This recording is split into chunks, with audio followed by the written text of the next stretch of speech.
It's the black guy in the corner, but they'd rather see a nigga on the corner. They say I'm stealing Nick's clips like I'm stealing Nick's chick, not knowing that I hit him first week for the lick. I said, Nick, I could post here while you post there. Let's run the ads up, then let's meet up over there. Good evening, everybody. You're watching America First. My name is Nicholas J. Fuentes. We have a great show for you tonight. Very excited to be back here with you tonight on Tuesday.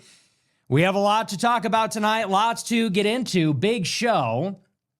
Our featured story, we're talking about, excuse me, some of the activities that I got up to this weekend in Miami. My goodness. I can't go anywhere. I can't do anything without causing an international incident. I wasn't even planning on it. And you know, I went down to Miami this weekend. I was in Florida. Impromptu, last-minute trip. I was going to be on Tim Pool yesterday. That was the big collaboration I had planned. And I heard that Sneeko and Klavikuler were streaming in Miami. And they invited me out there. And I thought, well, I'm going to be in Florida anyway. I might as well pop over and see my friends. See some niggas going hard as fuck. And I thought we were going to do a desktop stream. That was the plan. We were going to do a little desktop stream at Sneeko's place and just talk. And that was it. That was honestly the plan. But the Tate brothers were in town and Fresh and Fit are out there.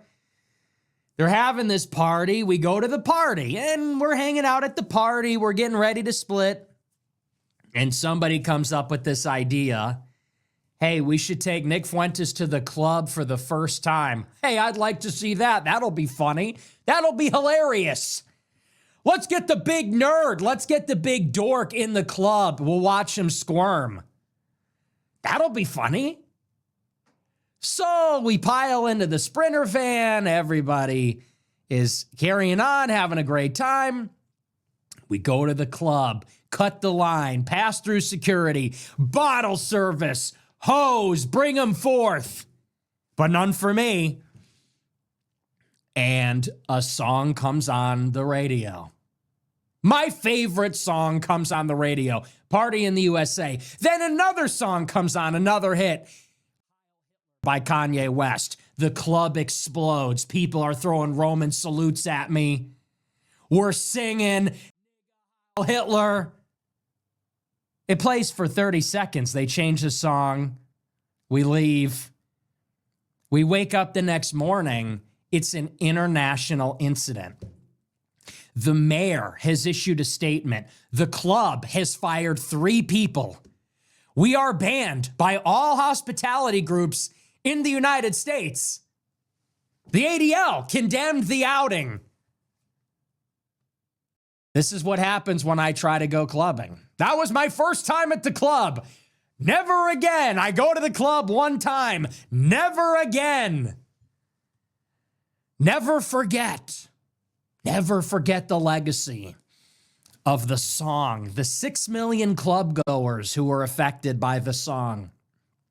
Never again. And you know, here's the grand irony. You want to know what's really funny? I really enjoyed the club. I had a great time. The music's great, hanging out, drinking Red Bull.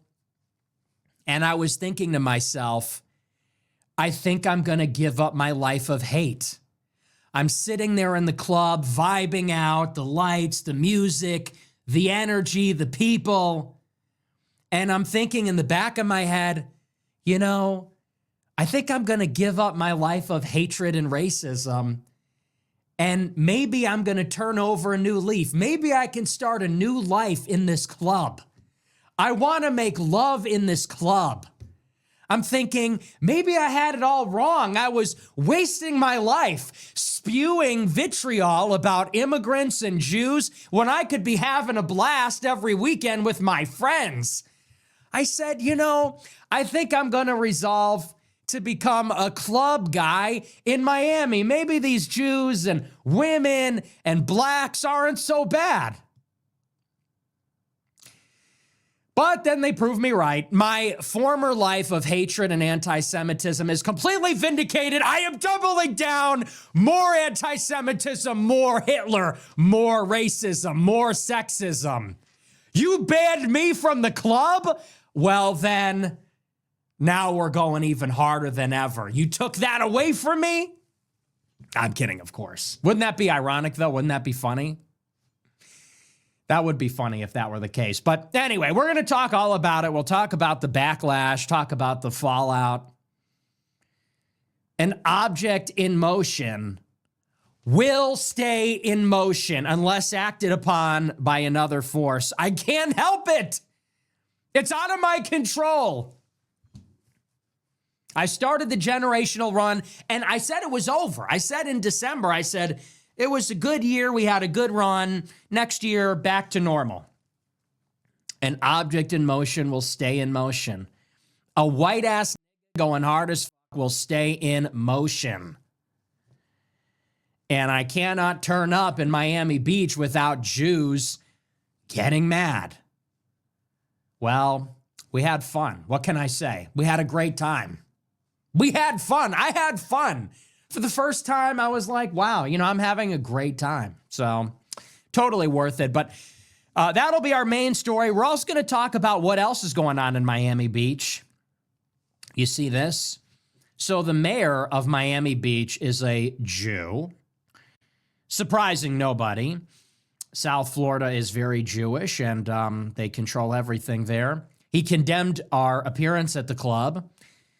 And there was another story that actually broke the very same day on Saturday, which is a woman who lives and resides in Miami Beach posted a tweet, or I think it was a post on Facebook actually, and she said that the Jewish mayor of Miami Beach is a hypocrite. She said because this mayor says that Miami Beach is welcome to all compared to New York City, which is run by an anti-Semite. That's what the mayor says.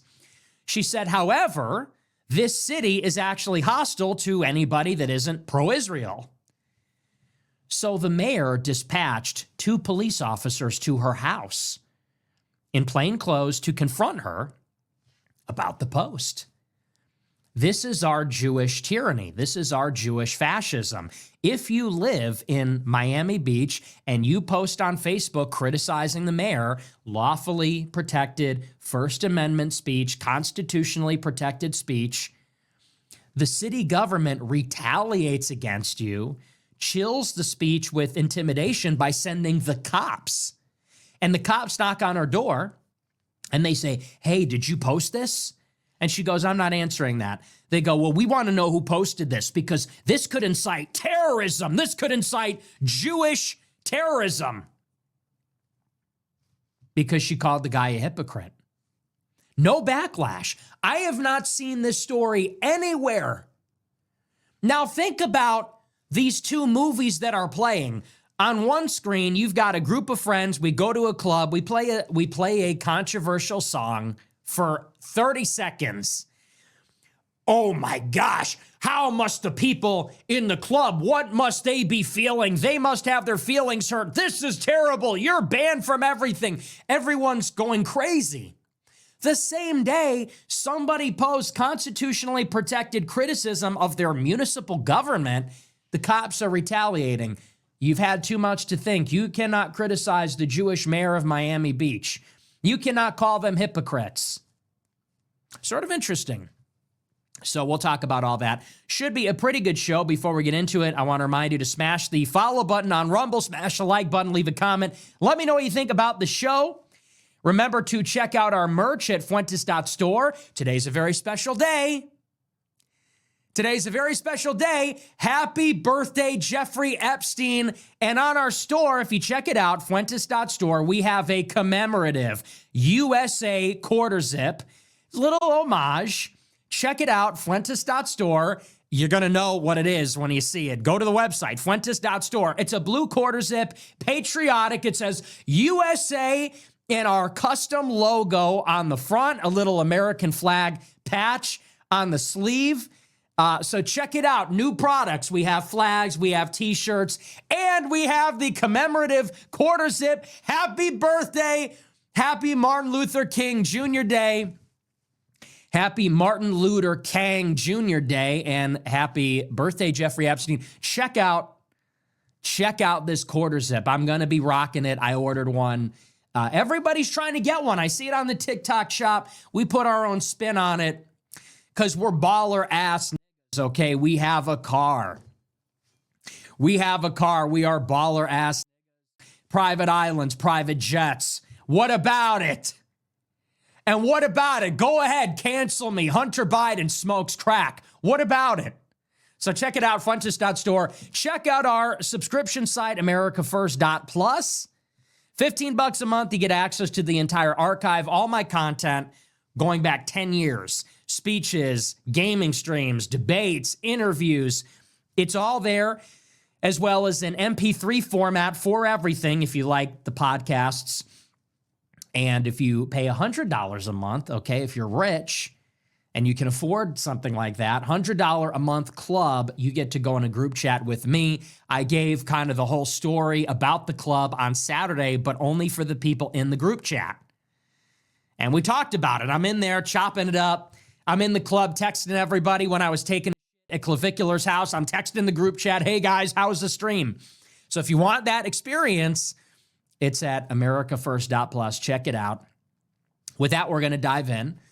One other thing before we get into the news. Wow, get a load of this. So it is not only Jeffrey Epstein's birthday and everything else, but today is also officially 1 year into the Trump administration, January 20th. So Trump was inaugurated exactly 1 year ago. This is the 1 year anniversary. And I think it's fitting at this point in time to look back on the year and how things are going and how Trump is doing. How is this golden age? How is the second term? And you know what's really amazing? What's really coincidental about today? We get this quote from Trump at a press conference at the White House this afternoon. I'm going to read it to you. Here we are, 1 year into the golden age. I mean, literally exactly 1 year. So we are now entering year 2 of the second Trump term. This is what Trump said today in the press conference. And this is a quote. He said, "We have a lot of heart for people who came into the country illegally, but they're good people. And they're working now on farms. They're working in luncheonettes, hotels. We're not looking to, well, we're looking to get the criminals out right now. The criminals. I think it's very important." Wow. Now, we did a show on Friday where I talked about this. There was a big story, I believe, in Axios is the one that had the exclusive. And they talked about how there was a lot of hesitancy, doubt, second guessing inside the Trump administration about their illegal immigration enforcement policy. It said that unnamed White House officials thought that we needed to recalibrate the strategy, needed to rethink how they're treating illegal immigrants in light of how the public is reacting to these videos and photos and data that is coming out about ICE. And it's no secret, if you look at any opinion survey, public polling on this, the public is turning against Trump's immigration agenda. They're turning against ICE. The public says that ICE is too heavy-handed. They're undisciplined. They say that they're not actually in favor any longer of mass deportations of all illegal aliens, but maybe only the criminals. And this has been a trend which has been going on for a year. And people in the administration are noticing that. And there's now a ton of pressure coming from outside the White House because we're in an election year now. Coming up into November, it is the midterm elections. The Republicans have a very small majority in the House that they absolutely need to protect. And they need to protect it because if they even lose just a handful of seats, Democrats gain control, and that gives them subpoena power, impeachment power. They're going to use these powers to shut down the administration, prosecute cabinet officials. So all the Republicans in Congress are calling up the White House saying, Houston, we have a problem. The public is not liking the deportations. It's not good optics. We're going to get killed. The billionaires are calling up Trump, Jamie Dimon, Larry Fink, big tech, little tech. The podcasters, Theo Vaughn, Tim Dillon, Joe Rogan, they're all out there on the show saying this is getting a little bit to be too much. It's a little bit too brutal. And I told you last week, it's not a good sign that the call is coming from inside the House. Now, Trump administration officials are planting a story in the paper saying, we're going to walk it all back. We're going to recalibrate. We're going to rethink. We need to change the strategy. What does that mean? It means we are getting ready to cave to public pressure. The public is turning against the agenda. Our allies, our political allies are turning against it. They're raising up the SOS. They're putting out the SOS message. I said, it's not a good sign. It's not what you want to see 1 year in, 2 weeks into the new year, 2 weeks into the midterm year. You don't want to hear this because it telegraphs that they are about to back down. I mean, I literally said this on Friday. I said, it's not what you want to see. Buckle up. I said, because this is how it starts. Well, now here we are on Monday, and apparently this is the new policy. Only criminals, not regular illegals. And it's amazing because I predicted this exactly in 2024. I said verbatim, this is the scenario. I said, watch. I said, because come 2026 in the midterms, it'll be a repeat of 2018 when they said kids in cages. Trump is putting kids in cages at the border. Look at these crying immigrants. Shut it down. And Trump did. Trump reversed the policy, stopped enforcing, and we got the worst illegal immigration in 20 years the following year. I said this in 24. I said, mark my words, Joe Rogan is going to turn against it because he is not a nativist, okay? He's not a white nationalist. Sorry, that's just true. I said, Congress is going to turn against it. The media is going to put it all over the TV. They're going to make public opinion change. I said, and Trump will cave because Trump is weak. Trump is weak. Trump always chickens out. You can rely on him for nothing. No consistency, no follow through, no competence, no plan. People say, trust the plan. What plan? The only thing you can trust Trump to do is chicken out, back down, cave every single time in every way. And here we are. Pressure's up, midterms are on, the media's putting it out there, the public's against it. And people said about this second term, they said it's a good thing that he's term limited. They said it's a good thing, it's a strength that he's a lame duck because then he don't have to worry about re-election. And if he doesn't have to worry about re-election, then he can really do whatever he wants for the full 4 years. He doesn't need to think about the middle, the moderates, the independents, whatever. People thought he could really go balls to the wall because he's not constrained by public opinion. I said, yeah, well, that's not really how this works. And here we are. So Trump is backing down. Now, mind you, we got to this point where the deportations are visible and they're somewhat substantial. 300,000 people. I mean, it's not nothing, but it's really not, it's not great. They deported 300,000 in 2025, and deporting just that many people is what got the media to freak out. Deporting just that many people is what got the public to turn against the policy. And we need to triple those numbers, okay? So we did 300,000 deportations in 2025. We need to get up to like 1 million per year at least. So if 300,000 was so visible, controversial, sensational, how do you triple that number without the backlash getting worse? You can't. And by the way, out of the 300,000 that were deported, the 300,000 that were arrested, about 2/3 of those people have no rap sheet. So fully 65% of the illegals that are in detention facilities, they don't have a prior criminal record. They're only being detained because they're in the country illegally.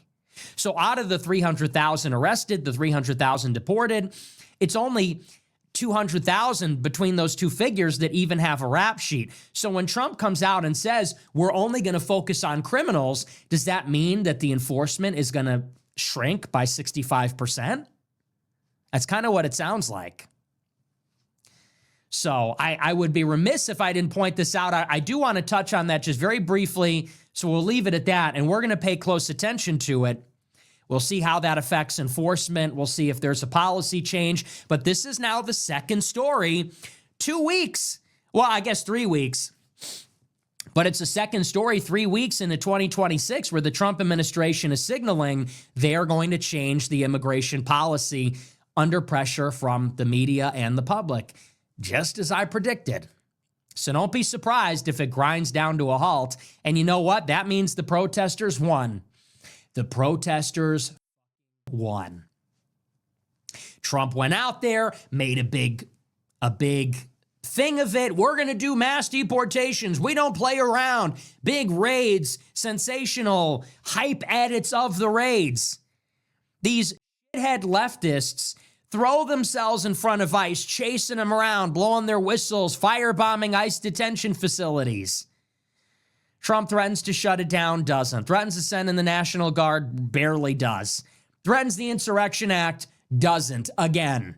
Then caves on the policy. What was it all for? Any of it. It's a big joke. So anyway, that's that. But I do want to move on. I want to get into our featured story, what y'all want to hear about, which is this big party. And I'll tell you the whole story from start to finish. I already talked about it a little bit, but I'll tell you the whole story, and then we'll talk about the backlash and my thoughts on the whole situation. So like I said, it's so funny how these things come together, because throughout my life, it's always a last-minute decision. Like when I went to Charlottesville, what was that at this point? I guess it was 9 years ago. When I went to Charlottesville 9 years ago, I had no plans of going there. I think I bought my ticket 2 days before it happened. No plans of going. Faith Goldie texted me, and she said, "Are you going to Charlottesville?" I said, "I don't know, maybe." She said, "Well, what are you doing? Get a ticket." I said, "Okay." Buy a ticket, show up late, as always. I fly in the morning after the Tiki Torch thing for the rally at the Robert E. Lee Memorial, and I missed the whole thing. I get blamed for it anyway. January 6th, same story. I had no plans of going. Somebody calls me a week before, says, "You know, you did a really good job. You went to all the Stop the Steal events. You brought the Groypers. I could get you a VIP ticket to the January 6th speech on the Ellipse. You'll be in the tent. It'll be cool." I said, "All right, I'll go." I go to the thing. Boom. You know, they freeze my money, put me on a no-fly list. And I don't know if this is on the same magnitude, but it's sort of like the same thing. So I'm planning to go out to Sarasota. I'm planning to go out to Florida for Tim Pool. I think that's where he's at. He's in Tampa. He's kind of in that general area. I actually was planning to go to D.C. I had no idea they moved to Florida. So actually last Monday, I have all these plans in D.C. I'm have my flight for D.C. I'm going to meet with some people in D.C. I hear from Tim Pool. They said, "Hey, so just so you know, we're in Florida now." I said, "Well, I had no idea. I got to rebook my flight." I said, "It's a good thing you texted me." So like Tuesday, I get my flight to Florida. Wednesday, I get a text from Sneeko, and Sneeko says, "Hey, I'm flying down to Miami. I'm going to do some content with Klavikuler. You should pull up." I said, "Okay." I said, "That would be fun. You want to do something this weekend? Will you still be there?" He goes, "Yeah, I'll push my flight back. I'll hang out for the whole weekend." I said, "Okay." So I changed my information, and I think I'm going to fly down to Miami on Saturday, and I'll do a stream Saturday night. Sunday, I'll chill. Monday, I'll make it up to the other side of Florida. I'll do Tim Pool, fly back Tuesday. That was my plan, okay? So I fly out there Saturday. I land. I go to the hotel, fall asleep, wake up in the evening. I text the guys. I say, "Hey, so what's the move?" They say, "Well, we're going to Andrew Tate's place at 8 o'clock, and then we'll come back to my place. We'll do a desktop stream." I said, "Oh, am I invited to the Tate party?" They said, "Yeah, absolutely. Pull up." I said, "Okay." So I had no idea we're doing anything with the Tate brothers. I have beef with Myron at this point, and Fresh and Fit. I'm not talking to these guys. I'm literally there to just do a desktop stream for a couple hours with Sneeko and Clav, and that's it. That was the plan. Now we're going to this party. So I go to Sneeko's place. We do a stream. We get in the Sprinter van. We go to the Tate place. Myron's there. Super awkward because we got beef at this point. I meet Andrew Tate for the first time. We're at his place. We're having a party. And, you know, the party was a good time. They have some food. It was great to meet Andrew Tate and Tristan Tate. I never met them before, so it was great to finally shake their hand, sit down, have a conversation with them. They were very gracious, great hosts. So nice to me. You know, Tristan said, "Oh, this is the realest here," which is hilarious. And he apologized to me because we had some beef in the past. It was great. I got to meet these guys, talk to Myron a little bit. We squashed the beef. For those that don't know, me and Myron are cool now. Talk to Fresh, Sneeko. We're having a great time. We're getting ready to leave the party and just go. Like, we're ready to be done with the night, but we're talking all night. And it's funny because this was the conversation. Andrew Tate is talking to us, and he's telling us the whole story about how he got locked up in Romania. And it's his story to tell.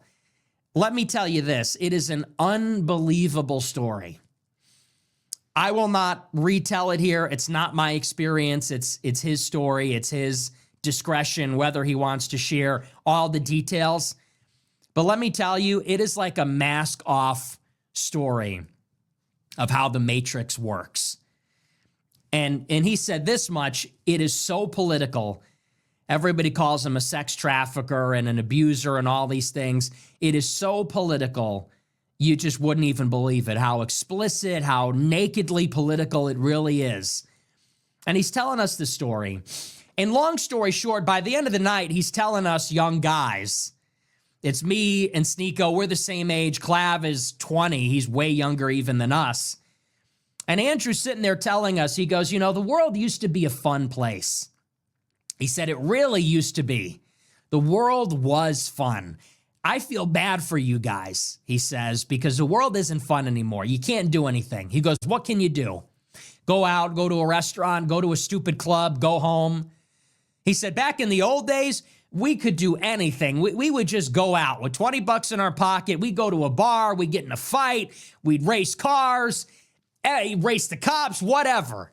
He said, now you can't have any fun anymore. He goes, and why do you think that is? And we're talking about it. Maybe it's because there's cameras everywhere, social media, attitudes have changed. We're saying the world is just not a fun place. It's just, you can't do anything. And so it's sort of funny. We have this conversation. Somebody gets the idea. They say, well, what if we went to a club and brought Nick? And I'm going to try not to be super offended by that. I'm the punchline, I guess. What if we brought this virgin incel loser to a club in Miami Beach? Ha! That would be funny. Let's all point and laugh at the loser dork. We'll bring this nerd, this inhibited nerd to the club, and let's just see his reaction. Let's just see how out of place he is. So that's the big joke. That's the big idea. Klav thought of it earlier in the day. He said, let's bring Nick to the club. I just want to see him in that environment. That would be good content. It would be funny. Let's all point and laugh at the authentic, earnest, wholesome Chungus. So that's the idea. And we're kind of talking about it, joking, laughing about it. And I'm thinking, I don't know. It's a little dangerous. Everybody wants to kill me. I said, I don't know. I mean, it's not really my scene. It's dangerous. I said, but I would like to do it. I don't want to content cuck everybody. I said, so, you know, maybe I'll go. Andrew Tate said, if you go, I'll go. I said, well, if you go, then I'll go for sure. So everybody's laughing at the idea, and everybody loves the idea. It's funny. What if the Tate brothers, Fresh and Fit, Sneeko, Klavikuler, and Nick Fuentes pull up to a club in Miami Beach? Wouldn't that just be funny? And it is objectively hilarious to think about this cast of characters. You got the Tate brothers, who are just totally infamous. You got Fresh and Fit, who scream at whores on their show. They bring 15 girls and say, get the fuck out of here. Get the fuck out of here. Hilarious content. You got Sneeko, this Muslim red pill guy, Klav, who's like the hottest new streamer, bone smashing, looks maxing. You got me. It's funny. We get in the Sprinter van. I think Fresh arranged the whole thing. We pull up to this club. bypass security, bypass the line. We get in there. We got bottle service. We have a whole section. Everybody is taking pictures of us, swarming us. And we went really just to say that we did it. We went just to see. You know, none of us like the club. We're all saying the club sucks. It's dumb. We're all talking about it. What do? You go in there, you stand around, you know, you nod your head. Everybody's on their phone. Everybody's bored. And that's what it was. We think we're going to pop in for 15 minutes. But there's one fateful decision that changes everything. We're in the car. Justin's playing this like country song. And everybody's cringing. I hate country music. I think it was Sneeko. I'm not sure who it was, but somebody says, let's play Heil Hitler in the van. And so somebody puts on Heil Hitler by Ye, which if you don't know is off of his album Cuck, among other songs like Gas Chambers and Hitler, Ye, and Jesus. Heil Hitler was the top charting single from the album. So we put on Heil Hitler. We're all singing to it. Myron is hyped up, throwing Romans. Okay. We go in the club, and somebody, I'm not going to say who, but somebody gets the club to play the song in the club. It comes on for 30 seconds. Everybody's singing it. Everybody's going crazy. People are looking at me from across the club, Roman saluting me. I'm pointing at people. Yeah. It's funny. So then we split from the club. We go home. Great time had by all. A great time had by all. We all had a great time. We all had a great laugh about it. It's fun. Everyone's talking about it. Go back to Klavikuler's place. We do a desktop stream. I'm laughing my ass off. We go and get tacos afterward. We go to bed. Wake up the next day. There's all this international backlash. And let's talk a little bit about the backlash, then I'll give you my thoughts on it. These are the things that have since transpired, okay? That was the night. That was my first time in the club. Never again, I guess. That was me with some of my genuine friends, like Sneeko, I consider one of my closest friends. Klavikuler, certainly a friend of mine. Fresh and Fit, I've known those guys for years. They're friends of mine too. The Tate brothers, I talk with them. They're friends too.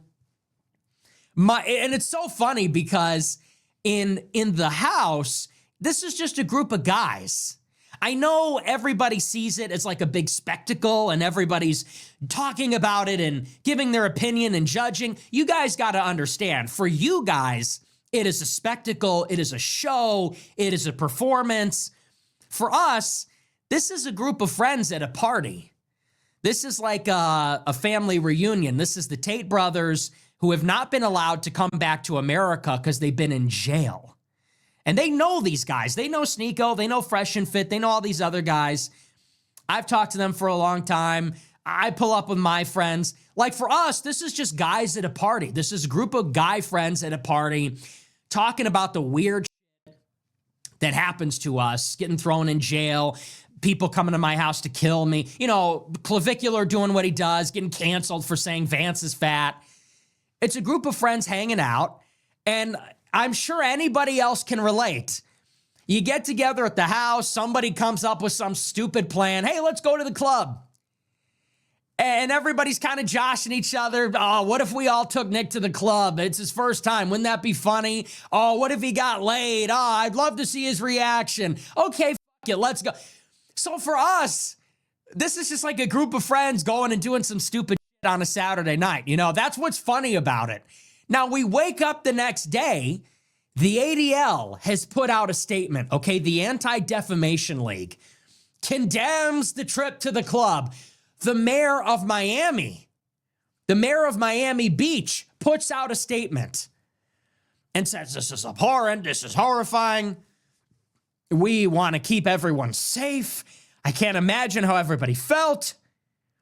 The club puts out two statements. The first statement says, we don't know how this happened. We've launched a full investigation. These people are never allowed back in. The second statement, they said, we found the people responsible for the song. We fired 3 people. They're never coming back to the club. Okay? It's an international incident. It was on the evening news. I'm driving to another city in Florida. I get to my hotel. I put on the TV. It's on the Channel 7 nightly news. I see the clip of us hanging out playing the song. And the mayor's response. This is from the New York Times. It says, quote, it's a little bit long, but I'll read it to you. This was in the New York Times. It says, quote, a Miami Beach nightclub is drawing intense backlash for playing a rap song by Ye that glorifies Adolf Hitler while hosting an entourage of right-wing influencers, including Andrew and Tristan Tate. The club, Vendome, is known for its selective door policy and table service priced at thousands of dollars. On Saturday night, the Tates, who were joined by Nick Fuentes, visited the club. Their entourage included the podcaster Myron and other members of the so-called manosphere. Videos of the men's outing soon spread online, showing a DJ playing the song Heil Hitler by Ye, while some in the group chanted the song's name and its chorus. Some of the people in the video raised a hand in a Nazi salute during the song. Stephen Miner, Miami Beach's mayor and an Orthodox Jew, condemned the actions of the group and the club. He said, quote, I am deeply disturbed and disgusted by these videos of twisted individuals glorifying Hitler and the murder of millions, he said in a statement on Sunday, adding that some of his relatives were killed in the Holocaust. So you put on a song, it's like a funny song. Hitler, like, it's funny. All my Hitler. And the Jew mayor of the city puts out a statement, hey, my ancestors died in the Holocaust. That's not funny. You're glorifying Hitler. Dude, shut the fuck up. Fuck you, fuck your tiny hat, fuck Israel. Shut the fuck up. This is America. We have a First Amendment. Shut up. The song doesn't care about your feelings. The club does not care about your feelings. I promise you this, the club does not care about your feelings. No one cares about your feelings. Shut up. So he's crying about his grandma. My bubby died in the Holocaust.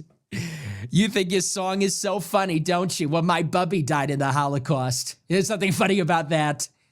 Never forget the 6 billion. I saw Steiny from the Nelk Bros. Dude, I thought we were cool. I thought we were friends. Steiny from the Nelk Boys says, oy vey, review bomb the club. Are you kidding? Steiny puts out a tweet and says, everybody leave a 1-star review for the club. It's anti-Semitic. I want everybody to leave a negative review. Really, dude? And then he goes, oh, I was just kidding. Brother, you were not kidding. That's how these people are, though, okay? Anyway, it goes on. He said that influencers who spread hate are not welcome in Miami Beach.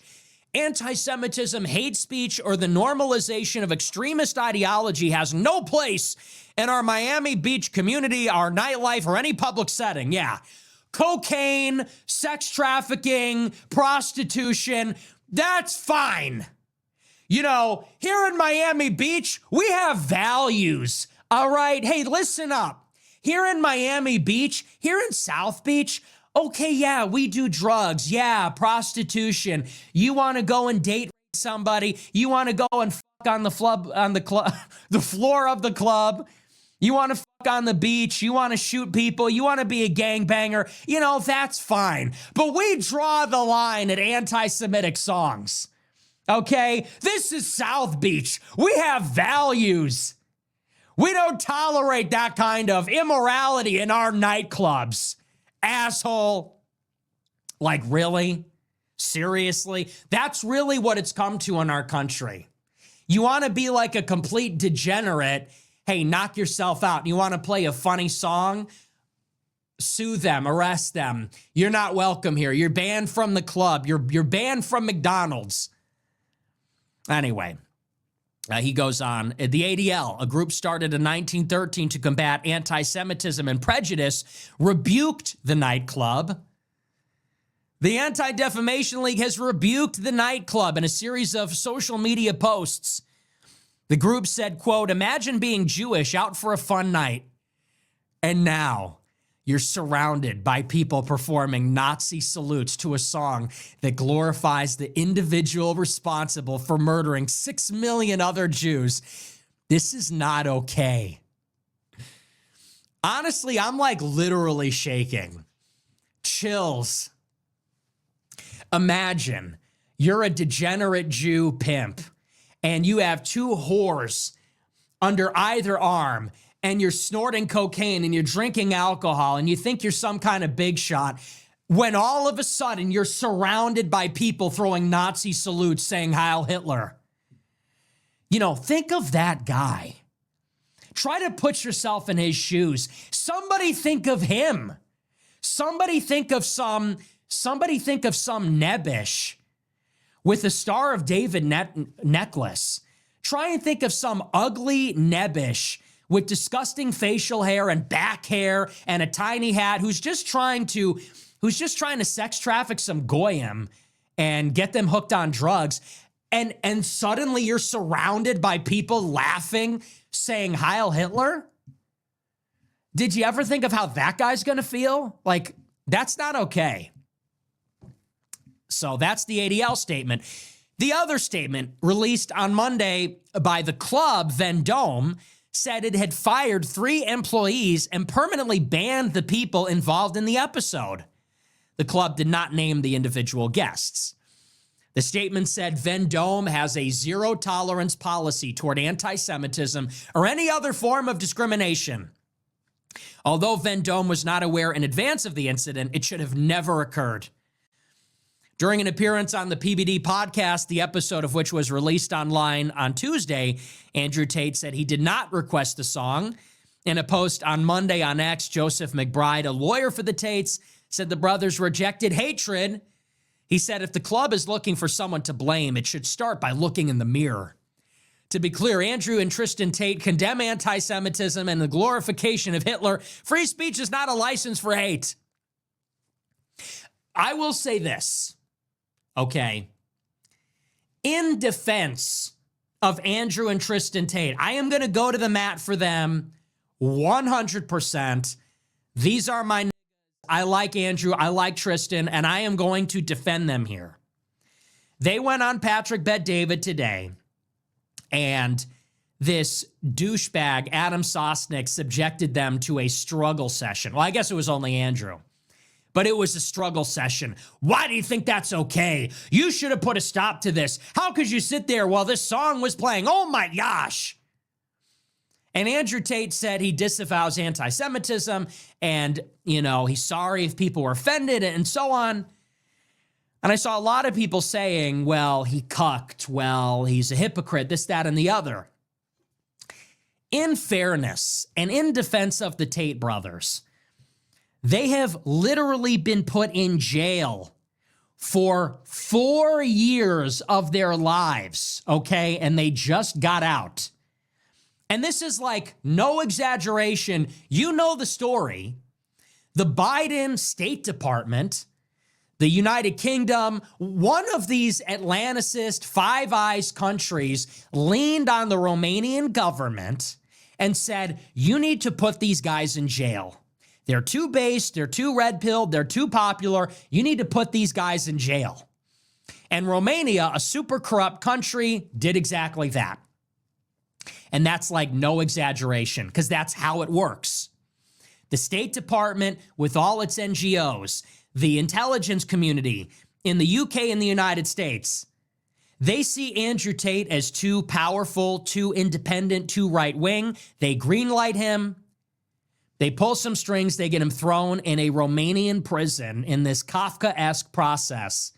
And the guys are put in a cage for years. And somehow, I think largely because of the election of Donald Trump, they're finally able to break free of these charges, and they're still not off the hook. They still have charges pending in the United Kingdom. They tried to come to Florida last year, and the Attorney General says, we have launched an investigation.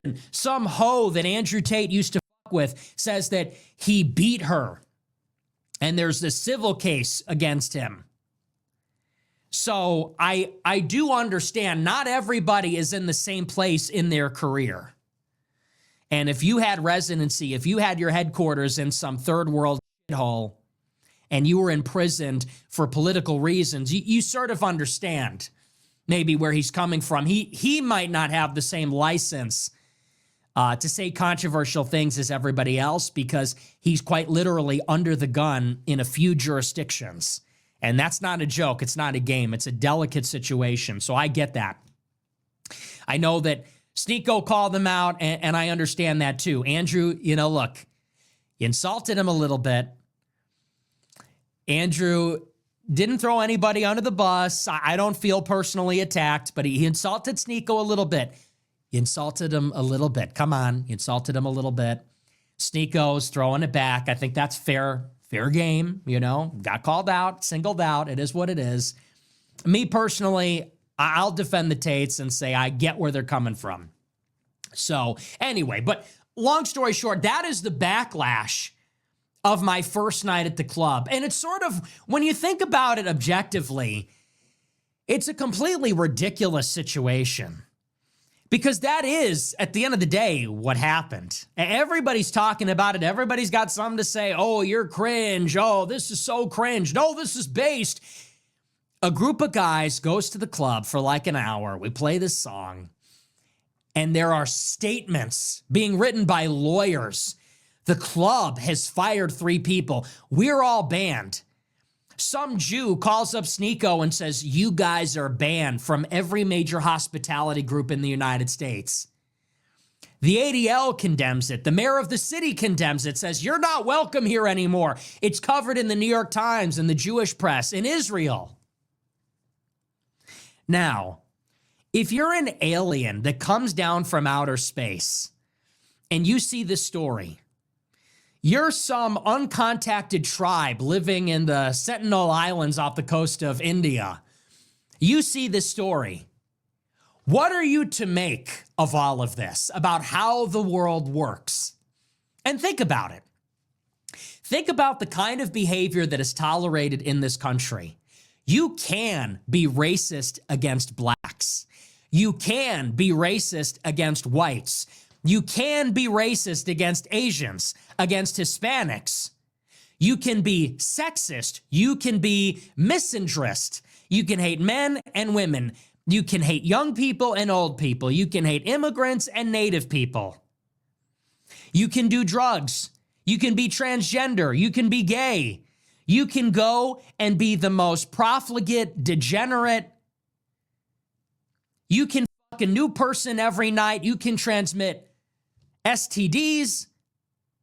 You can be a prostitute. You can turn 18 and sell your body on the streets or on the internet. And by the way, all of this is tolerated in Miami, especially in South Beach.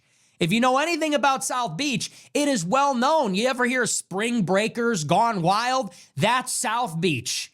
It's one of the most degenerate places in this country. People go there to get drunk, be a degenerate, go to these gross clubs. Miami is well known for being a city that has attracted OnlyFans stars, escorts, wannabe pimps, hustlers, scammers. It's what it's known for.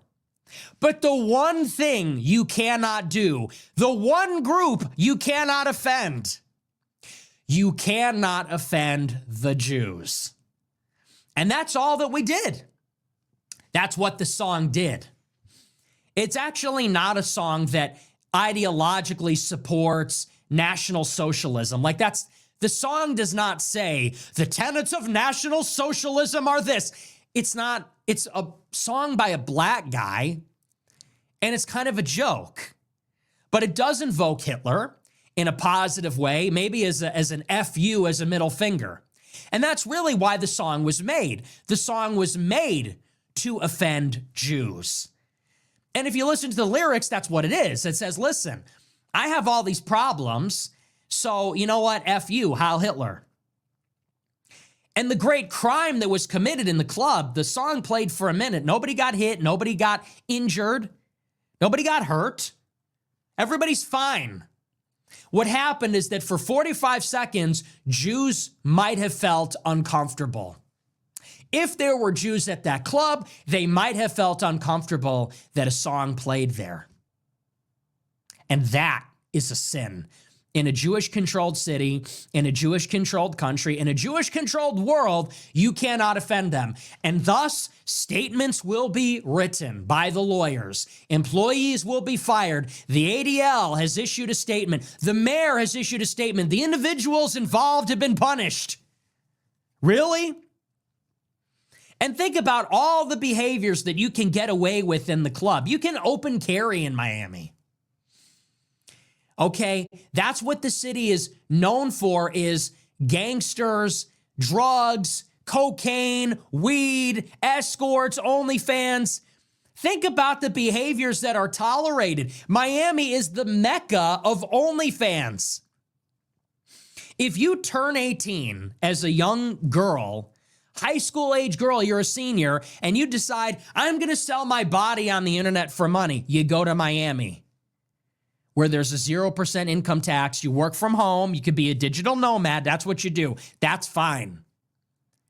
You're a whore. You wanna hang with the rich and influential. You wanna hang with powerful people. You go to the Miami club. You offer up your body.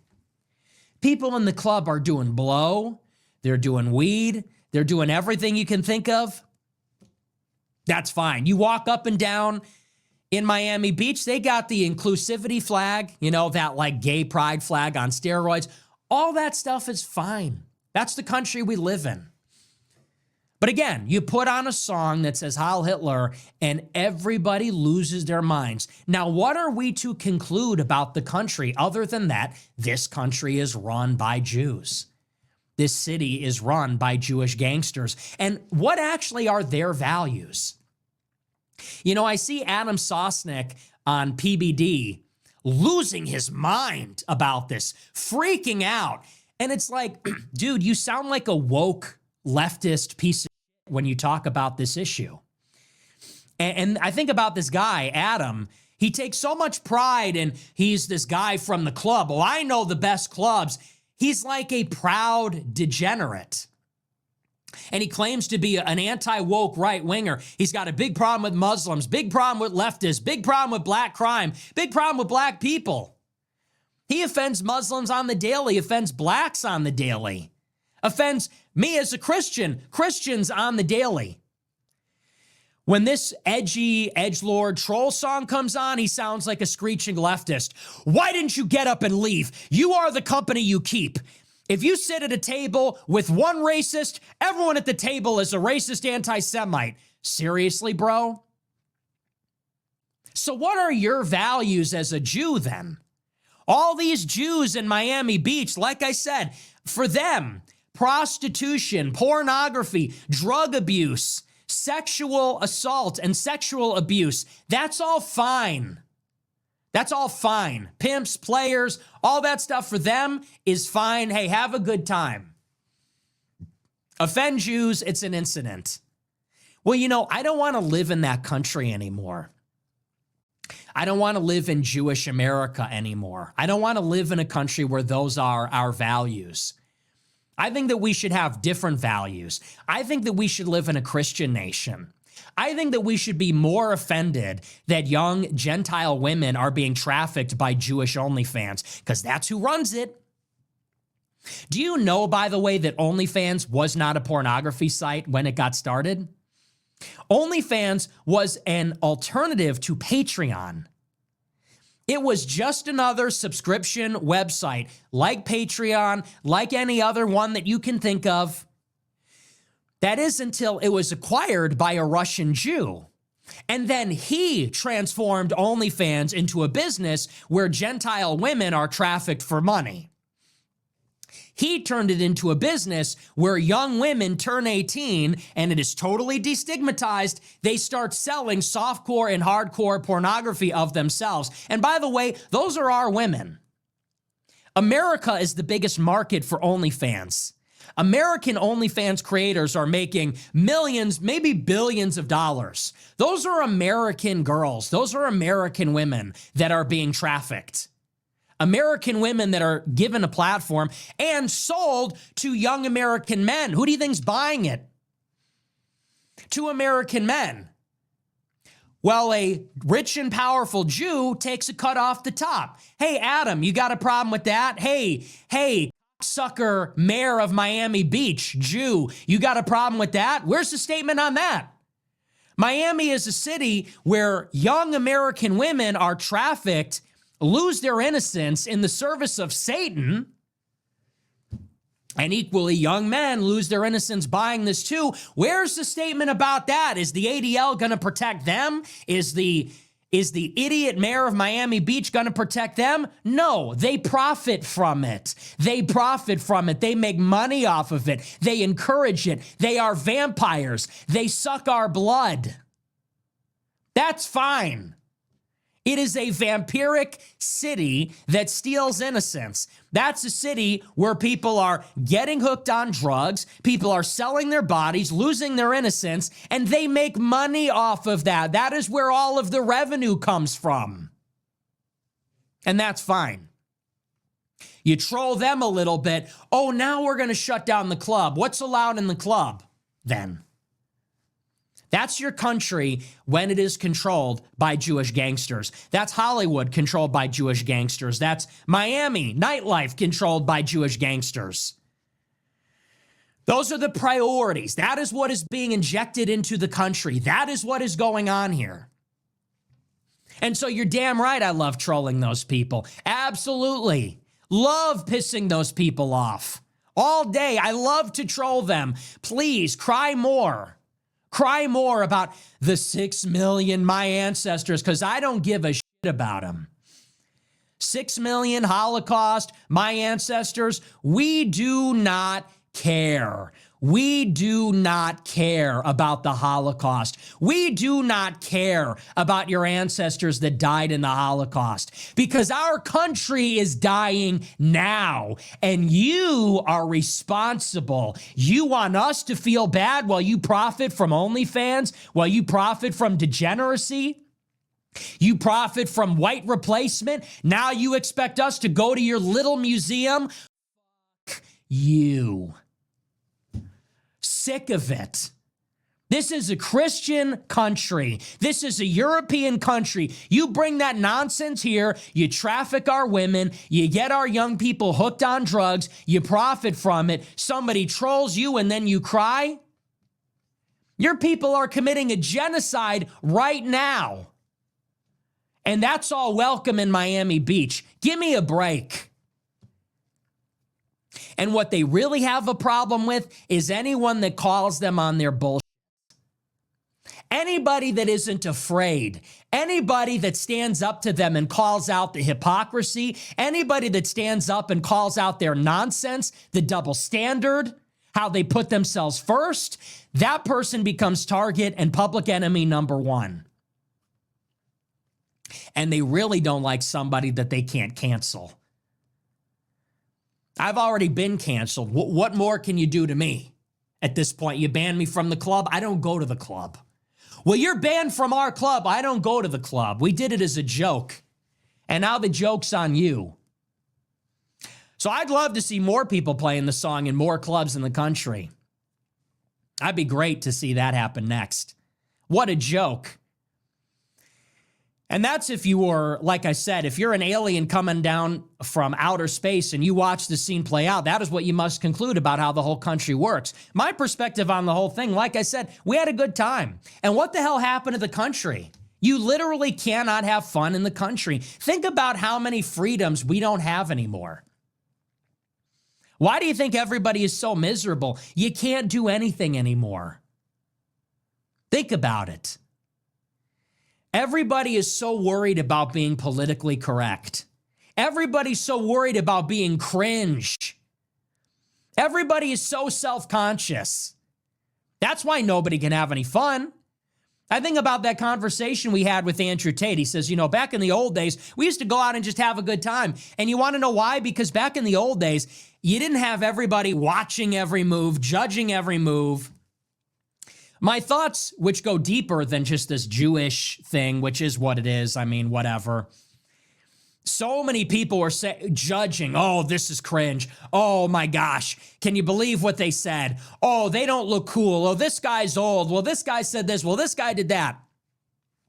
You know, the reason nobody can have fun anymore is because everybody is so worried if you say the wrong thing about anything politically, you get condemned, right? If you say the wrong thing in the realm of politics about blacks, Jews, gays, trannies, immigration, it's going to cause a big fight. You're going to lose your job. It's going to cause a problem. So can't talk about that.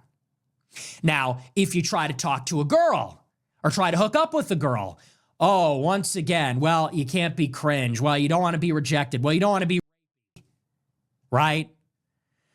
You do the wrong thing, make the wrong move, say the wrong thing. Well, and now that's an incident. Well, now she's calling HR. Well, now she's calling the cops. So we got to be really careful about that category of things. And maybe the biggest one is nobody could be cringe. Nobody could be cringe. Nobody could be boring. Nobody could stand there in the club, literally not doing anything without being, oh my gosh, look at this guy. Oh my God. Everyone's got their phone out. Everybody's watching everybody else. Everybody's posting it on the internet. Everybody knows we all live under the gun of potentially being blown up, judged by everybody. Somebody's got something to say about it. And I genuinely believe that there's something deeper going on about the whole thing. Forget about the Jewish angle. It's sort of funny that we had that conversation before we went out. We're wondering, why can't people just let their guard down, have a good time anymore? Why isn't there stuff to do? It's because this is our country. And everything's illegal. Everything's illegal. The cops have no chill. Basic things like, okay, you're driving a little bit drunk. DUI, life ruined. Get caught with a little bit of narcotics. Arrested by the police, life ruined. You can't do anything anymore. This country sucks. Where's the freedom? Where's the fun? This is supposed to be like the most fun city in the country, Miami. It's one of the only cities where there's actually energy. You can't do shit anymore. It's boring. So I agree. We're being suffocated to death. Such an anti-life society that we live in. In every way, it's being suffocated by feminism. It's being suffocated by politics. It's being suffocated by normie NPCs, social media. It really sucks. But what didn't suck was Saturday. That was a legendary night. No regrets. I'd do it again. If Myron didn't put the song on, if Sneeko didn't put the song on, whoever put it on, I would have put it on. If I could go in a time machine, if I was like Charlie Kirk, if I was endowed with his powers, and I was a time traveler, and I could see the future and change outcomes in the space-time continuum, I would do it again. I would do it again. I would put the song on all over again. I put it on twice. I put it on 3 times. And I would have sang all the words because that's just one legendary night. All the realest in the space. Who wouldn't? The Tates, Fresh and Fit, Sneeko, Klav, me. Balling out in the club, bottle service, Red Bull. By Ye, blasting in the club, people throwing Romans. Things that AI could never recreate. This is an image that AI could never recreate. One legendary night. It might have cost people millions of dollars. It might have caused some problems. We live for nights like that. People are talking. Let them talk. We had fun. I had fun at my first night in the club. First and last night. This is what happens. Still a Isn't that crazy, though? That just goes to show it. This follows me everywhere I go. People say, hey, man, just be normal. Hey, man, just do a normal thing. I go to the club one time. One time. I posted a green text about it. I'm like, looking down, my friends are egging me on. They want to take me to the club. They drag me out. I say, all right, I'll go to the club. Song comes on. It's my favorite song by my friend, Ye. I start to enjoy myself a little. Wake up the next day, we get condemned by the mayor of the city for going too hard. But you know what? I would not prefer it any other way. You're not a real if you don't go to the club and the mayor of the city puts out a statement. Thank you for doing your part. Thank you for doing your part. We appreciate it. Thank you for letting us aura farm. We cannot turn up in the club without the mayor of the city condemning us. The club bans us. The ADL is mad. It's in the New York Times. Headline, Nick Fuentes goes to the club for the first time. So thank you for letting us aura farm. That's what happens when we have too much fun. That's what happens when we turn up. Sorry for party rocking. Sorry for going too hard for one night. So I thought it was great. But you know what? These people are pushing too far, man. They really are. And if people were not anti-Semitic before, stuff like this makes them anti-Semitic. You know? Because where's the grace? Where's the charity? Where's the honesty? It's like that guy that Dave Portnoy ruined his life. He put up something that said, F the Jews. I would never say something like that. It's not my message. But okay, whatever. It was a dumb decision. He puts up a sign that says F the Jews. Dave Portnoy goes to the club, looks through the receipts, finds the guy, says, I'm going to ruin his life. Really? Then you get this. So, you know, it takes two to tango here. And this is what people are sick of. We see the double standards. People are not idiots. We see the genocide going on over there. We see the extent to which they control everything, the way they censor everything, the cry bully stuff. You see these guys like Shabbos Kestenbaum, that Jew that's suing Harvard. He says, of course we run the media. What are you going to do about it? We run the media. Of course we do. We're smarter. You know, they're so tough. They say stuff like that. Then you go, hey, the Jews run the media. They go, oy vey, it's another Holocaust. Ban everybody. You're a cry bully. You're a coward. You're a cry bully, hypocrite. And, you know, what is that? Who are these people running our country? The Mark Levins, the Ben Shapiros. I'm so sick of it. So anyway, that's that. I do want to move on. I want to talk about one other thing, and then we're going to get into our super chats. The second story, get a load of this. This is the same day.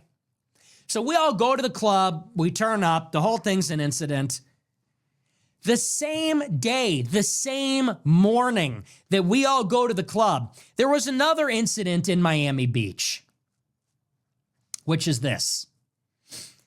So there is some lady, some random lady, I don't even know who she is.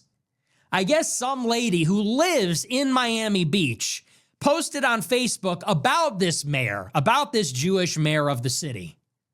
And she says, this mayor is a hypocrite. He hates all Palestinians, but he says everybody's welcome in the city. That's a double standard. The mayor sent 2 cops to her house to intimidate her with a printed out screenshot of the post demanding to know, did you post this? Were you the one that posted this? This could incite people to violence. This is America. This is the United States of America. This is a story. It says, quote, in a video posted last week, 2 detectives with the Miami Beach Police Department were filmed questioning Raquel Pacheco, a former candidate for statewide office, over a post she made criticizing what she said was Mayor Stephen Minor's hypocrisy around Israel and Palestine. She said she didn't think much of a Facebook comment she wrote on January 7th, in which she pointed out the mayor's hypocrisy, calling the city a safe haven for all. She wrote, the guy who consistently calls for the death of all Palestinians tried to shut down a theater for showing a movie that hurt his feelings and refuses to stand up for the gay community. Wants you to know that you're all welcome here, she wrote. Minor, who is Jewish, is a supporter of Israel's war in Gaza. He has used his office to clamp down on pro-Palestine speech. Last year, Minor sought to evict an independent cinema from its city-owned space over plans to air No Other Land, a documentary on attempts by Israeli forces to demolish a Palestinian town in the occupied West Bank. Pacheco said she thought little of the post until days later on January 12th, when a pair of plainclothes detectives with the Miami Beach Police Department knocked on the door wishing to discuss the post. They said, quote, "What we're trying to prevent is someone getting agitated or agreeing with the statement. They can incite someone to do something radical. That's what we're here to talk about. I would refrain from posting things like that because that could get something incited," he said.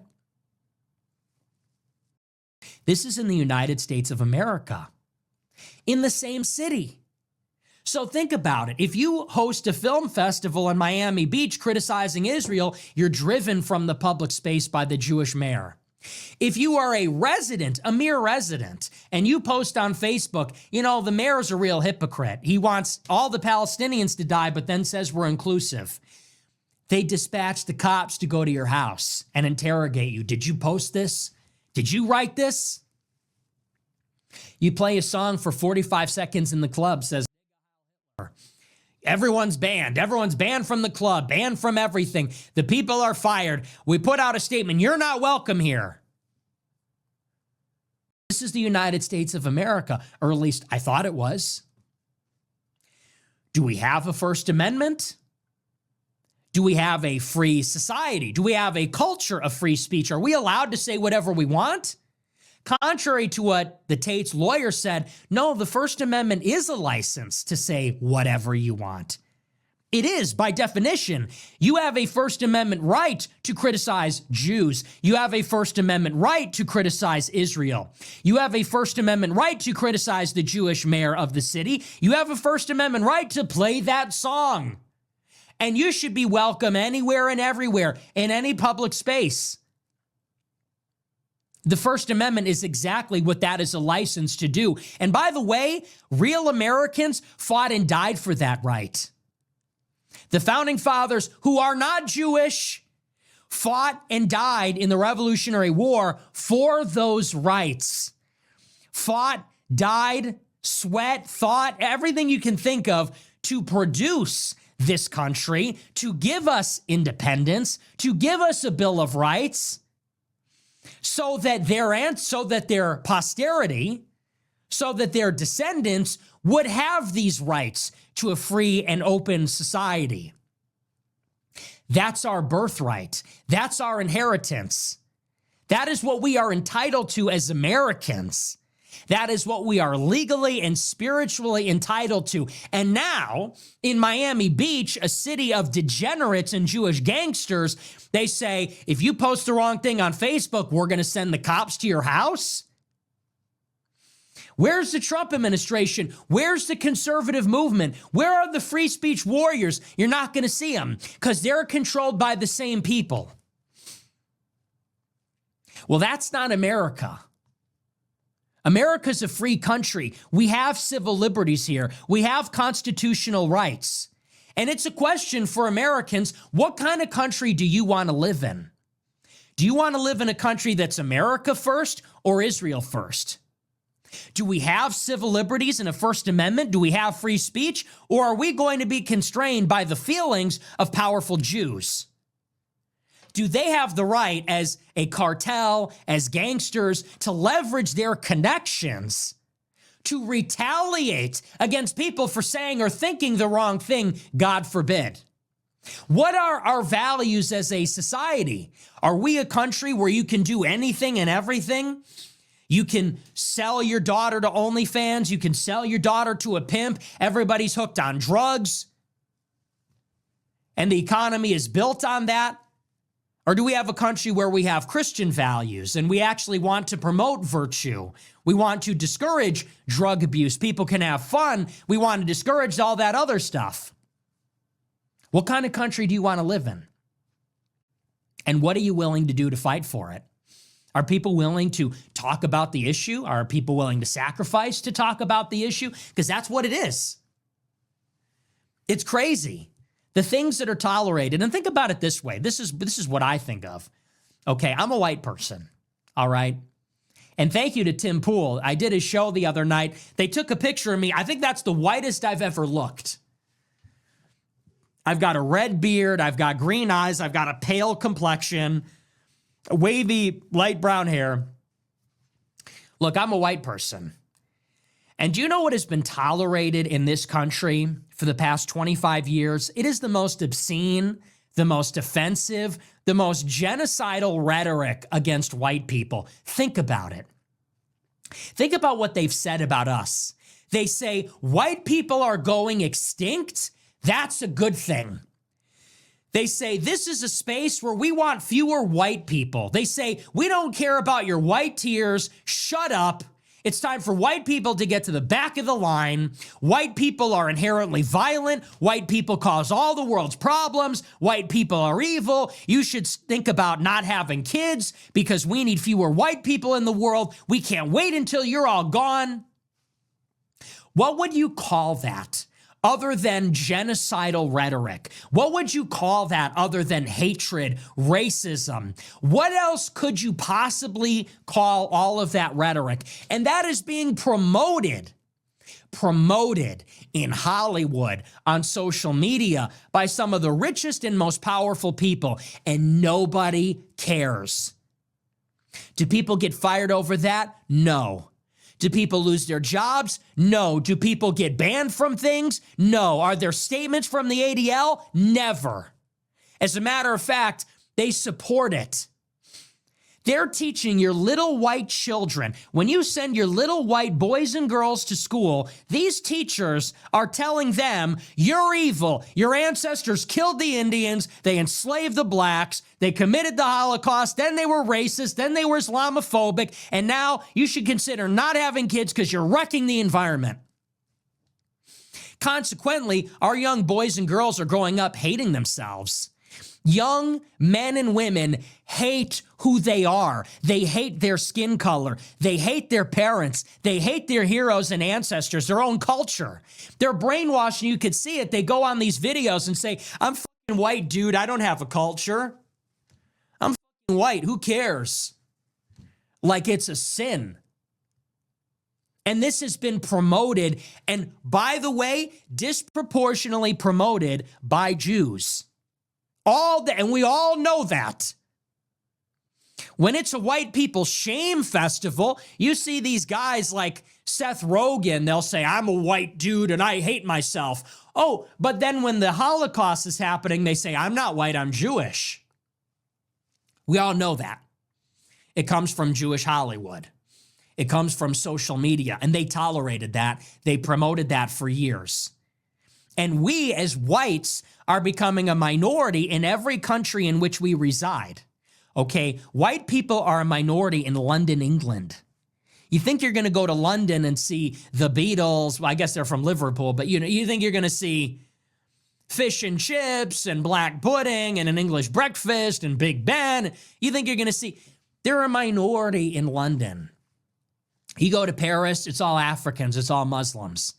You go to Italy, it's all Africans selling in the square, in the center of the cathedral, selling crap.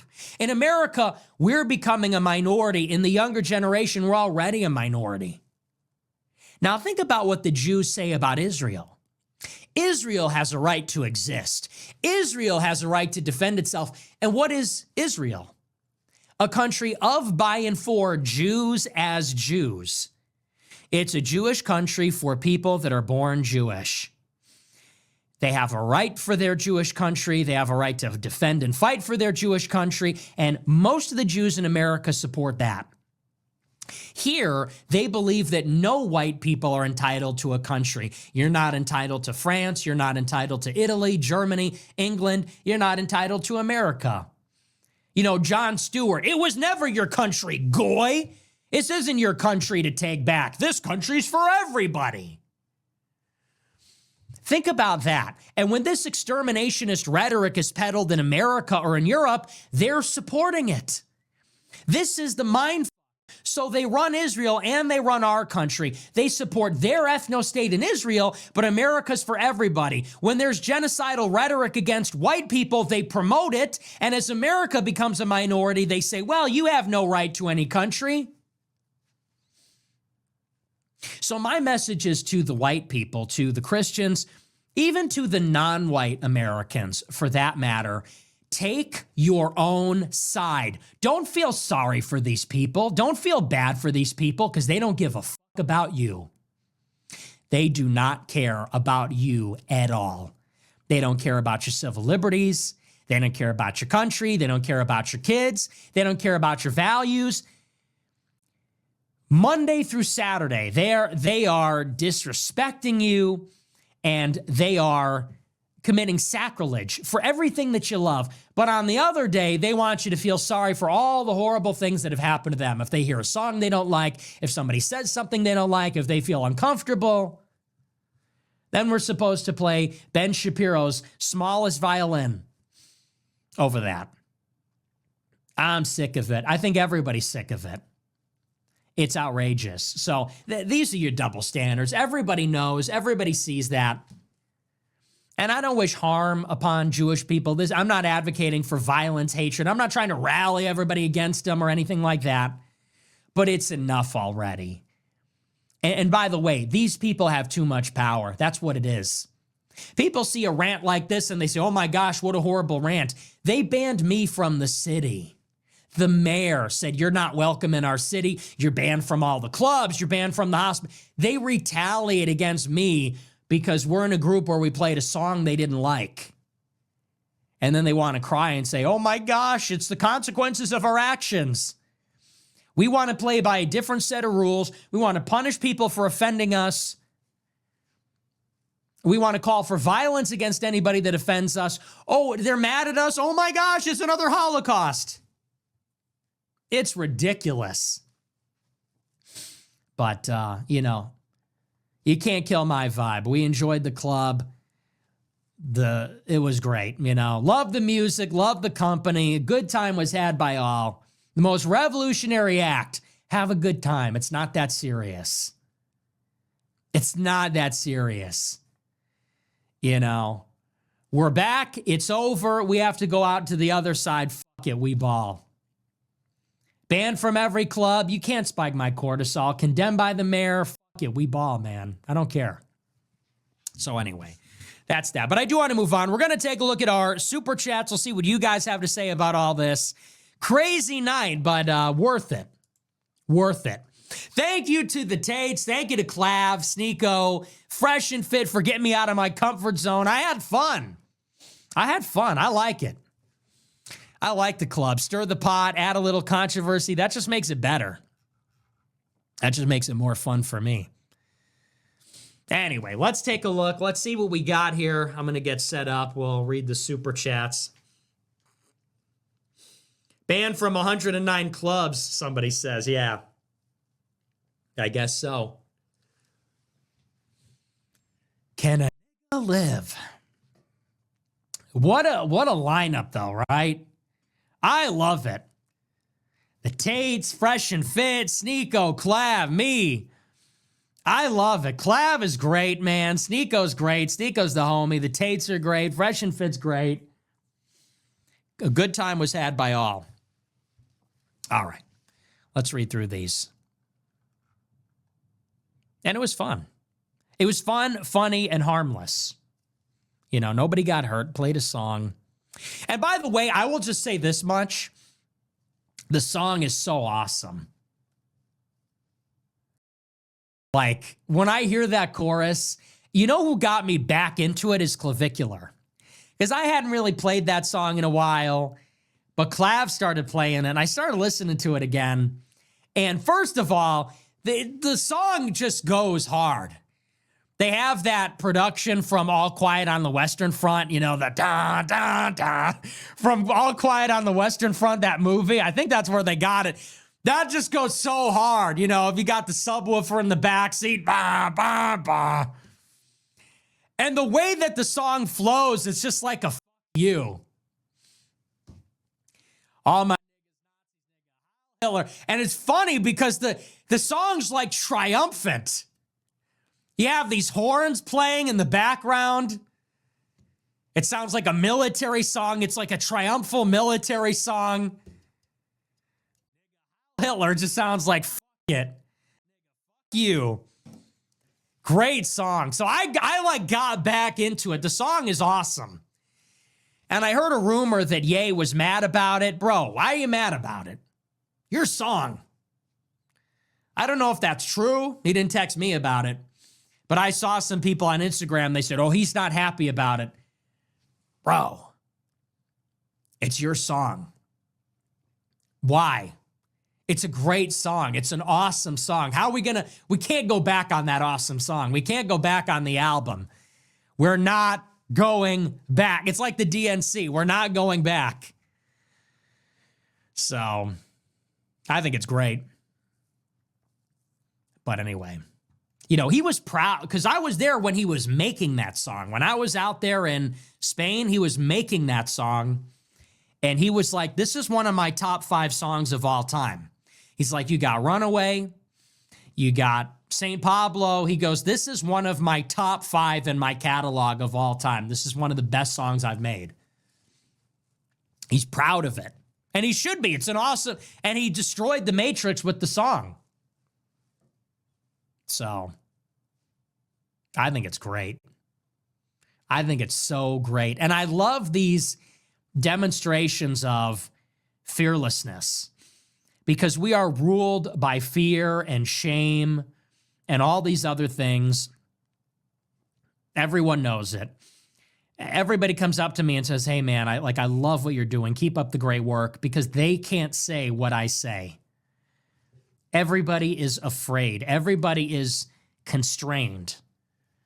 Everybody is suffocated. And so when you see somebody just sing it out loud for all to hear, spreading cheer for all to hear, singing out loud, Hitler, you're like, yes, finally, someone that just doesn't care. You love it. All right, anyway, let's take a look at these. Let's get right to it. First and foremost, I don't know what's the whole Epstein thing. And I think what's happening is I saw this post. All right, let me start off there because that's where my mind goes. Where this post was talking about how do you develop a cult-like following? You stand against something, and then you say the things that other people that stand against that as well, you say the things that they are not willing to say, scared to say, feel intimidated to say, aren't just saying. And then those people end up supporting you. And that's the only thing that I can lean to when it comes to Nick's recent, I don't want to say support, but just comments on Jeffrey Epstein. I don't know what it's about. I went on the website. It's not like the quarter zip from what I saw actually has anything with Jeffrey Epstein on it. Let me click on it and see the reverse side or anything. This just shows, I guess, something that he wore, something that he was known for wearing. So I don't know why Nick is attributing that to him. I don't know. I'm not going to act like I'm in Nick's mind. I don't understand it. But this is where I believe that we have to be careful becoming fans and allowing our views to be shaped by who we're following rather than our principles. You have a situation like this where it's Nick, Sneeko, Klavikuler, Myron on one side. And then on the other side, you have people like BB, Jonathan Greenblatt, the head of the ADL, and then you have the mayor of Miami, right? Because those are our only two options, it seems like, because everybody else is just the silent majority that is just scared to probably say anything about it, right? And we don't have a lot of logical things that go viral. So even if it's not that there's nobody willing to speak on it from a logical standpoint, it's just not going to go viral.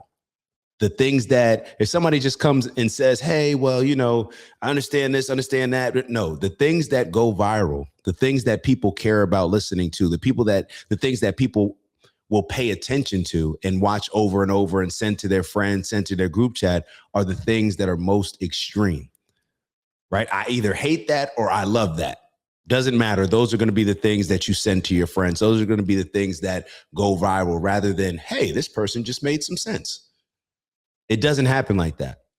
So now, because it's just like with the voting, now we find ourselves, well, who's the lesser of two evils? Basically, who do I lean a little bit more towards? Who represents the things that I really believe, but I'm just too scared to call out, or I'm just so pissed off at this group, I can't stand them, I'm just going to go somewhere else. And what happens is when we become fans of the people, we end up not realizing how our principles and morals are changing through this process. Now we're over here celebrating because once you choose a side, now you all in. This is my team. This is my gang. This is what I'm rocking with. We see the same thing happen when it comes to politics with Democrat versus Republicans. We see it when it comes to religion, Muslim, Jewish, Christian, right? Across the board. We see it happening where people just pick their sides and then they either contribute to the more radical, strong rhetoric, or they just support it in a different way. So I think we have to be very careful with that, because what ends up happening is we allow people to control our principles, and those people, whether it's a Nick Fuentes or anybody else that's an influencer, when we understand that, hey, the more radical they speak, the more they benefit. I'm sure that Nick Fuentes' live yesterday, people couldn't wait to see it. It was probably one of the most viewed lives, just like when he waited after Charlie Kirk. You know, he did the right thing and didn't do a show that night, in my opinion. But then afterwards, obviously, we know, hey, this is going to be a show that a lot of people are tuning in to see what Nick has to say. No different than people were tuning in to see what Sneeko had to say. No different than Andrew Tate on Patrick Bet-David. And then when Andrew Tate was talking what he was talking, now people couldn't wait to see what Sneeko and Myron, how they were going to respond. So what does Myron do? He puts on the stereotypical, I guess, rabbi costume. And it just becomes more and more extreme. And now, because we're a fan of one way or another, now we lean in there. And it happens the same way on the other side. There's a lot of people that are okay with the mayor sending police officers to a lady's home just because she said something that you didn't agree with. And I didn't even know the full context to that story. Matter of fact, we'll start there. The full context of that story. So I was reading up on this, and we actually had it on our live stream where I was like, yo, this is terrible. This is clearly an abuse of power. But the people that are on that side, they're pushing for it because what? They're pissed off. Well, look what happens if we don't abuse the power. Then we'll have people like Sneeko and Nick Fuentes and Myron thinking they can run around and do Nazi salutes or promote people doing Nazi salutes, whatever it is. So they become more extreme there when it's clearly a violation of the power of the mayor. But bro, you work for me. Let's not get this mistaken. You work for me. You don't just get to be sending cops to people's homes just because they tweeted something and called you out for your inconsistencies that I'm getting ready to get into, that you should not have power to enforce. Because if the shoe was on the other foot, when the rabbit's got the gun, it ain't fun, right? You can't abuse that type of power, but people will support it. The same people that would not support it in another scenario now support the mayor having people go to a citizen's home. Hey, we don't like what you put on social media. What you really don't like is the fact that your hypocrisy got called out. Because, and this is what I said it's no fun when the rabbit has the gun, when the shoe's on the other foot. Would you like it if, let's say that there was a Mamdani in office and he was abusing his power? Would you like that? No. So what gives you the right to now do the same thing? But the people support it because, he's abusing it for us. Mamdani's abusing it, but we don't like Mamdani. So we don't like the way that he's abusing it. So that's not okay. It's not led by principles. We become fanatics of these causes, fanatics of these people, fans, and we can't see straight. And we end up compromising our principles, morals, and values, all for selfish interest. So let's go to this actual, I didn't know why the lady or what she was even talking about. And she's referring to this, and Nick referenced it, the documentary called No Other Land. And I'm just on ChatGPT. It says the documentary made by Palestinian and Israeli filmmakers about Israeli military actions in the West Bank, including the home demolitions. A Miami Beach theater, O Cinema, screened the film, and Mayor Stephen Minor, not sure, apologies if I got the name wrong, attempted to terminate the theater's lease afterward, calling the movie one-sided propaganda, harmful to Jewish people, a political attack. Who are you to say that? Who are you to say that? This is the same thing y'all did with Kyrie Irving. Who are y'all to think that you can bully somebody, use a political position, and think that you can bully somebody into not playing a movie because you think it's one-sided, AKA it just doesn't align with what you want to push and promote to the rest of the world. It doesn't align with your agenda, your Bibi Netanyahu agenda, to where Bibi Netanyahu can come out and say, yeah, these Palestinians, they're the Amalekites. You're calling for a genocide when you call them the Amalekites. Look at the Bible. Just look at it. So this is ridiculous as far as with, as far as with this lady. Once again, her name is Raquel Pacheco. This is ridiculous. And a Miami Beach resident, U.S. Army National Guard veteran, and former local political candidate. Okay, so now this is making sense. They're worried about her having the influence to incite violence or to incite a riot, but you're not worried about you going to somebody's home and abusing your power. That's what's going to incite it. I didn't know who Raquel Pacheco was, and I live in Miami Beach. I didn't even know about the incident, but now I do. And now I'm speaking about it. This is why I said it doesn't even make sense when you abuse your power. It's like we don't control the media, but then you get on stage at these Israeli conferences and have your meta leaders talk about you're going to censor things. Well, there's some people that are putting out this video that describes what happened in the October 7th, but they're stating it in a way that's favorable to us. So we're cool with that. But the other people, they're making it out like the Palestinians are victims based on what happened afterwards. So no, that's not okay. We're going to censor that. It's like you're saying you don't control the media, but then you're jumping on these stages at these conferences and saying you control the media and saying that you need to control the media and that we need to be on board with it as well. No, that's not how America works. And we're going to talk a little bit later on that Nick was talking about how Israel has the right to exist. But for some reason, when it comes to talking about white people in America, it seems like Jewish people a lot are playing both sides of the fence, especially the Zionists, playing both sides of it, acting like, oh, you're the victim minority group when it suits you, but then also aligning yourself with white people. How do I mean by aligning yourself with white people? Who fights your wars?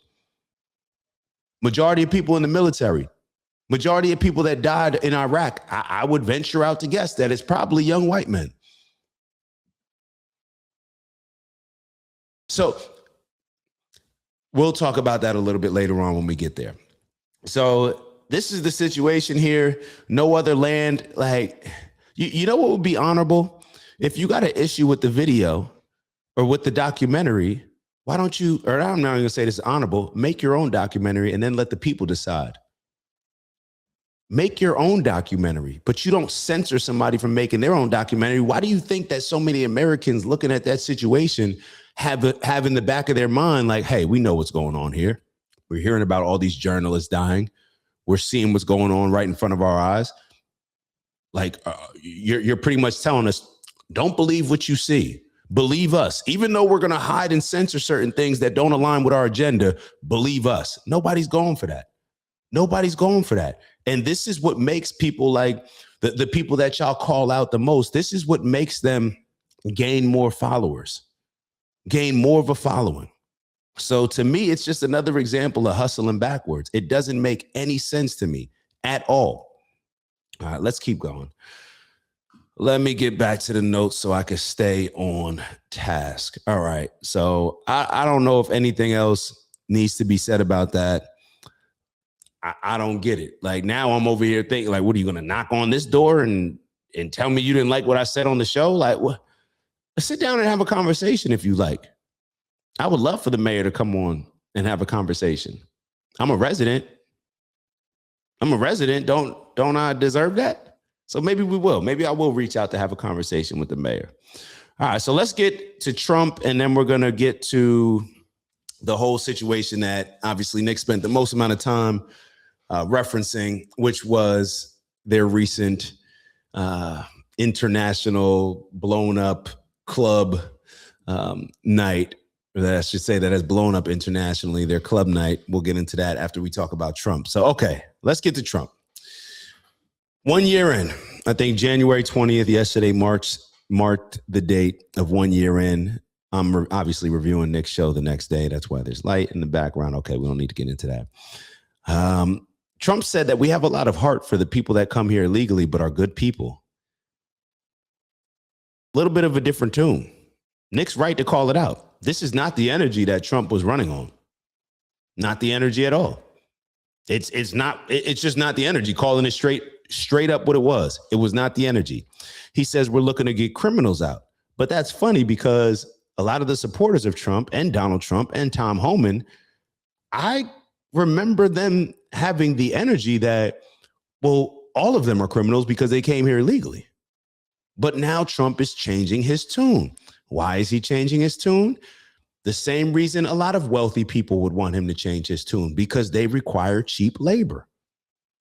They require cheap labor. So therefore, they don't want these people leaving. Nah, we need y'all here. One of the biggest benefits of segregation and desegregation. See, it's almost like with white and black America. I'm not going to spend too much time on this because we talked about it on the show earlier. But when you have two groups that are now coming together, just like with the major leagues, right? The Negro leagues, you have the two groups. They didn't come together. The Negro leagues went to the major leagues and destroyed the Negro leagues, right? And now they were the ones getting spit on, getting disrespected. It's the same thing when you have two different groups merge. One, typically the one in power, they usually take advantage of the other group.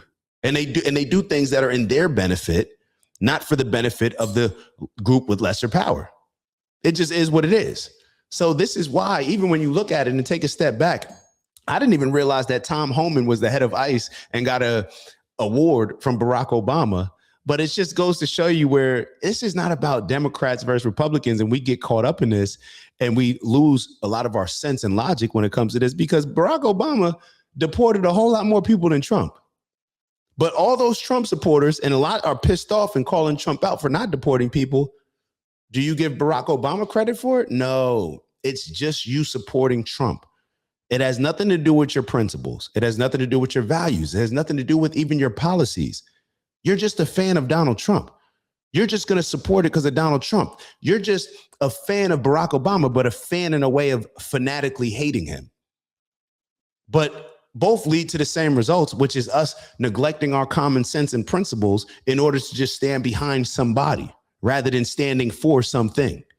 That's all that happens. So it's just funny when I see all this stuff, and it just makes me even more confident in my stance of, all of this stuff is goofy. Democrats and Republicans, they're the same thing.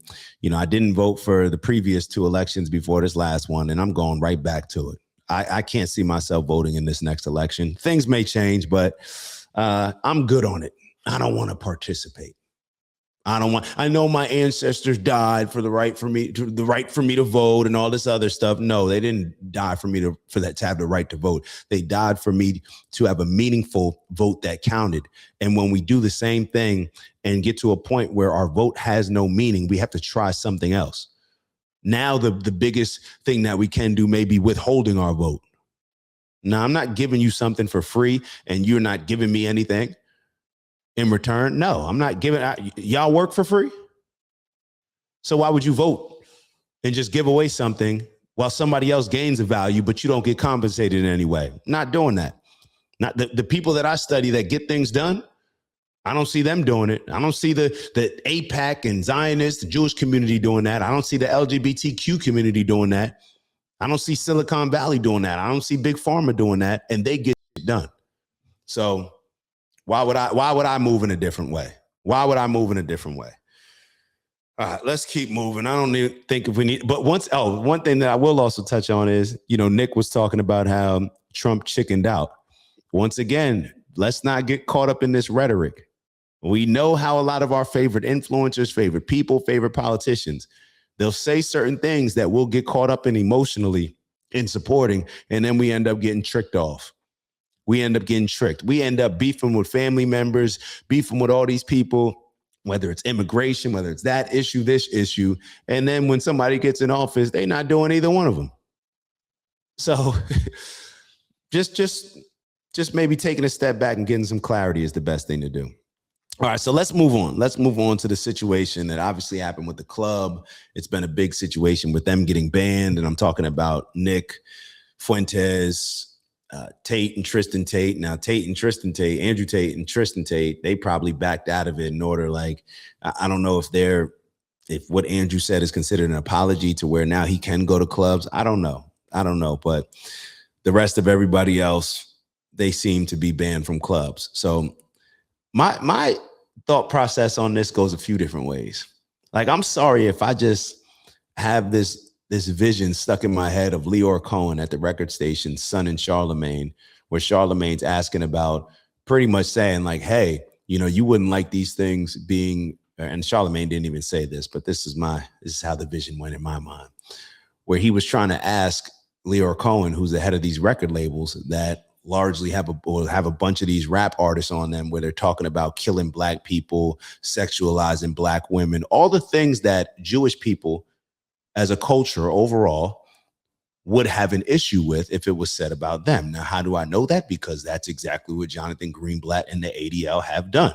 When you've had black people, I think LeBron James was singing a 21 Savage lyric, or there may be like a Jay-Z lyric where people got upset with. He's saying, I'm getting that Jewish money or something. There was a bunch of stuff. I don't even care to look it up anymore. Like, I know it happened. And I know it's happened on a couple different instances where people were called out for making references to Jewish people in music. And it was actually like complimentary, like getting that Jewish money. Like, yeah, y'all are successful financially. That's okay, can't say that. But then it just makes me ask, why are you so okay with a lot of these Jewish run companies pushing music that is clearly super offensive to black people? Y'all want to align yourselves with our struggle when it comes to identifying as a minority, or we went through our Holocaust, y'all went through y'all situation, we more alike and all this other stuff. Yeah, well, if that's the case, then show me, don't tell me. Why don't you put in a call, Jonathan Greenblatt, to these record executives? Why don't you put in a call to YouTube and say, hey, we can't be having these black kids talking about this on our platforms? I remember seeing a video of like, it was like a young black kid, like 8 years old, rapping, and he's talking about all this demonic stuff that, like, it's just ignorant, super ignorant. Now, let me also say, y'all know I don't play that victim stuff. It's still on black people. And this is perhaps a lesson that we can learn when it comes to Jewish people. Stop allowing people to play with your culture and to put poison into your community. But once again, that does not excuse the fact that Jonathan Greenblatt, if you have such a problem with these things that are being said about the Jewish community, and if it truly is from a principled standpoint, then why don't you call out a lot of the Jewish people that have powerful positions that could put an end to a lot of this stuff immediately? They went to one club and apparently they got banned from clubs throughout the country. So if you got that type of power, why are you allowing all the music to be played, saying the N-word, saying all this, demoralizing, making black people out, demonizing black people, like all these different things, sexualizing black people, spreading this poison through our ears? Why is that okay to be played in your clubs, but this isn't? And maybe the proper answer is, well, not enough black people say that it's a problem. Maybe that is, but that still doesn't take away from your principles.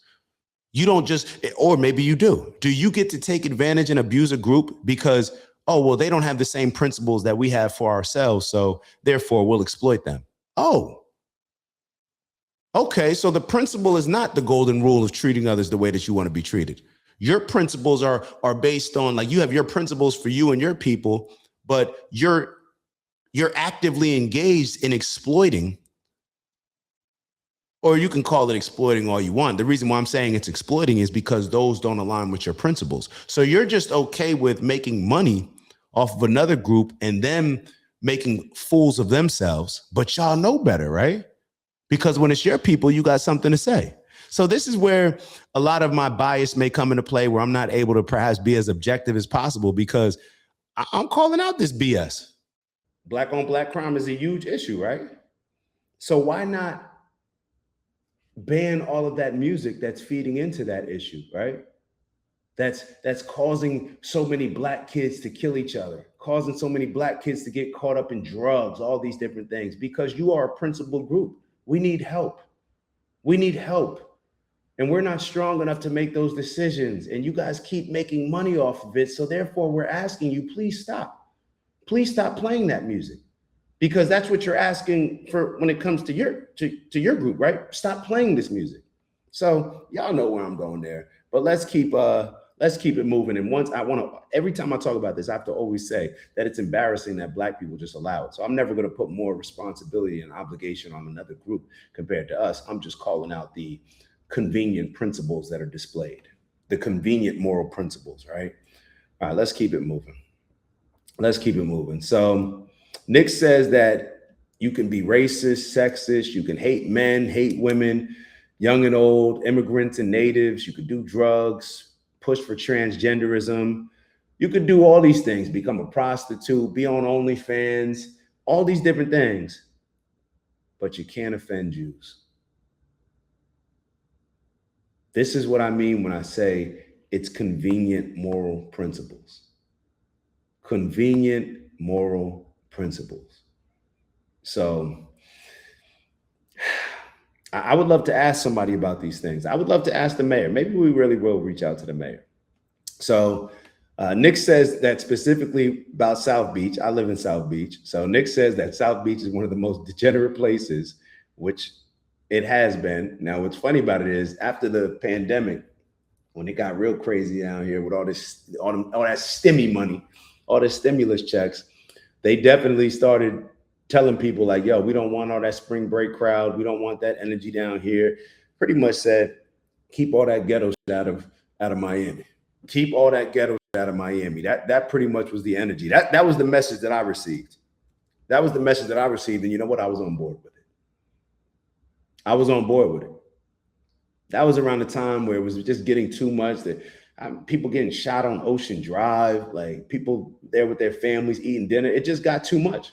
It got too much. So I don't have an issue with that. I don't have an issue with that. But what I do have an issue with are the things that we're saying. Just keep that consistent energy. You got to keep the same energy. So let's keep moving. And then I started thinking about this. So when it comes to music, I never really looked at it from this angle, where it's like, how do people feel about jokes and comedians? Because I wonder how a lot of the people that have issues with Kanye's song, like, and of course it's not the same thing, but have issues with a lot of the comedians. I think that, what was it, Tony Hinchcliffe, that a lot of people had issues with. They said that it was offensive to Puerto Ricans, that Puerto Rico is just a floating piece of garbage, all these other things.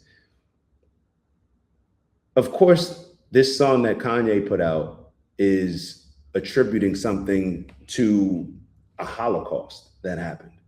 I understand that completely. But let me ask y'all this. Even if it wasn't that, even if it was something just negative, as some of the examples that I already brought up with saying some of the lyrics either from Jay-Z or 21 Savage, which I thought were actually complimentary, you had something to say, talking about the ADL. So it's just the inconsistent energy for me. That's what makes me kind of just sit back and be like, man, I ain't going for that. Like, I hear you, but that's really my response to it. And then you have Adam. Adam lives in South Beach. I've seen Adam at the taco spot. I think when I saw him, he thought that I probably wasn't rocking with him. I just stood up. What's up, Adam? Stood up, shook his hand. He was a little thrown off a little bit. But Adam wouldn't, like Nick said, and Adam he seemed cool to me. I've seen him a couple times, but whatever.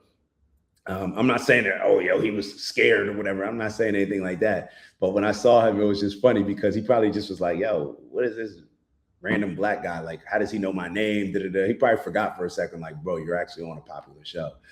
But yeah, so Nick calls out Adam for being a proud degenerate in a lot of ways. And this is something that Adam's boss, Patrick Bet-David, always calls out. Or I shouldn't say he always calls out, but he's called it out multiple times. Nick said that he offends Muslims, blacks, and Christians on the daily. I don't know about blacks. I'm not sure that I've heard Adam offend blacks. Just being straight up with y'all, I'm not just gonna agree with it just because Nick said I don't recall that. I also don't watch their show as much as I used to, so maybe that is something that has been occurring. And then when it comes to Christians, I'd probably believe that he probably says more things that are more offensive to Christians than blacks, but I don't know. Definitely he offends Muslims. I've heard him. Like his perspective on Muslims, in my opinion, is very offensive, but that's just me. So one thing that I didn't know is that OnlyFans, Nick, he digs in the crates, man. I don't know who gives Nick a lot of this information, but Nick definitely is informed, where he called out the fact that OnlyFans wasn't supposed to be a pornography site in the beginning. And it's always funny. I was like, yeah, why don't I just put some information on, like do a course or like the school or whatever other platform that they have now, why don't you just do it on OnlyFans? But I didn't realize that it actually, I never paid attention to what it started off as. But then Nick said that Russian Jewish guy, he turned it into the brand that we currently know it as dominated by pornography. All right, and then Nick, what did he say? So Nick, he wasn't budging on it. He clearly, y'all heard his energy. He was standing on it, said, "I do it again. I play the song again." All these different things. He even referenced, come on, the whole Charlie Kirk time traveler thing. I think that was more just a dig at Candace rather than a dig at Charlie. But yeah. So then we already talked about the Rachel Pacheco situation. I think that's pretty much, we'll probably wrap it up, but I think we said that we would circle back to the initial point that I brought up as far as how Nick, oh yes, we will talk about this. So Nick brought up how Jewish people traditionally they pick and choose when it comes to being white, having an allegiance to white Americans if they see themselves as not white. Okay. But they pick and choose what they want to do based on what's convenient at the time. But this is one thing that's interesting. And I think Nick does have a point when it comes to this. If Israel and Zionists believe that Israel has the right to exist, and we know that Israel is not trying to allow Palestinians in there, because then if it's a democracy, that means Palestinians may end up outnumbering them, and they can't afford that. So in order for them to stay in control, what do they have to do? Keep certain people out, keep the ratio as such, stay in power by any means necessary. So if we believe that Israel has the right to exist, and putting it into the side how it was even created, but let's just say that it does have the right to exist, why wouldn't white Americans sit back and say, hey, we have the right for America to exist as it was created by the people that were in power when it was created? And what's funny about it is we will actually talk about how it was created. Here you got Americans that fought a war, did whatever, colonized. You know, they shed blood, all these different things to develop America, to grow America. But they don't have the right to exist in the same way that Israel has the right to exist, in keeping it a Jewish state, in keeping it a mostly white Jewish state. So I'm a little bit confused by that. And when I say I'm confused, not really. I see the play. I understand the play. I see the play and understand the play. But the thing about it is, as a white American, I can understand how Nick Fuentes and a lot of other young white Americans and older white Americans could be upset, because the only reason why Israel is existing as it currently exists, and the only reason why they have an even stand or can say it with a backbone that they have the right to exist and everybody else actually respected in that region, is because of the majority of young white Americans. And when I'm talking about that, I'm talking about our military. I believe the majority of our military is young white men. I don't, like, do I need to look that up on ChatGPT, or is that something that we could just, let's look it up. Let's look it up just for the numbers. Let's have fun with it. Let's have fun with it. What is the percentage of white men in the military? United States military. All right. Let's see. Let's see what ChatGPT has to say.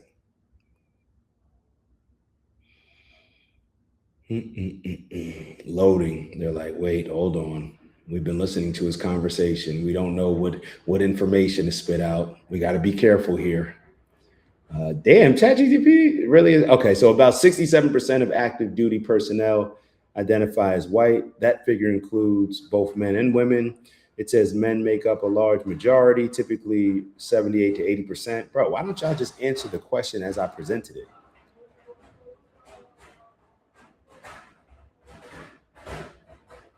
So it says if 67% of all service members are white and 80% of all service members are men, then white men likely represent a majority share of the force in the neighborhood of 50% or higher of the total active duty members.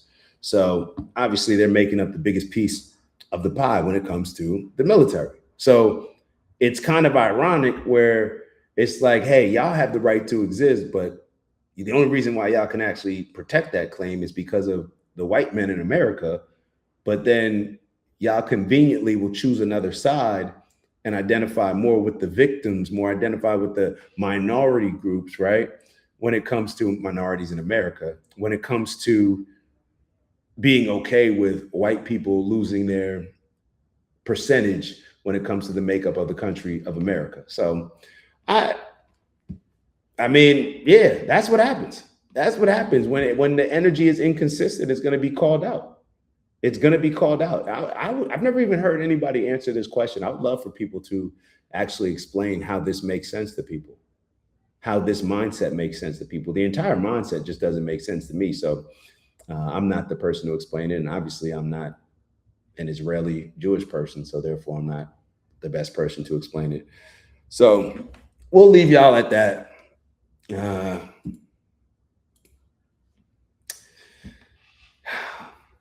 I just want to finish off by saying, if you're looking at this from a standpoint and you don't like either side, it's like you look over here and you don't like your option. You look over here and you don't like your option. Perhaps the majority, the silent majority that I believe it is, needs to come together and put your backing behind those representatives that represent the things that you actually want, rather than continuing to choose the lesser of two evils. That's across the board, based on the things that we listen to, the people that we vote for, and I'm sure there's other areas as well.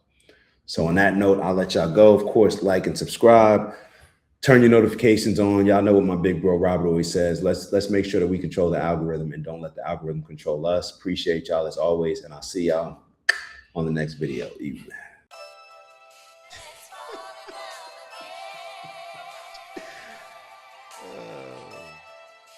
TB, GI, TC.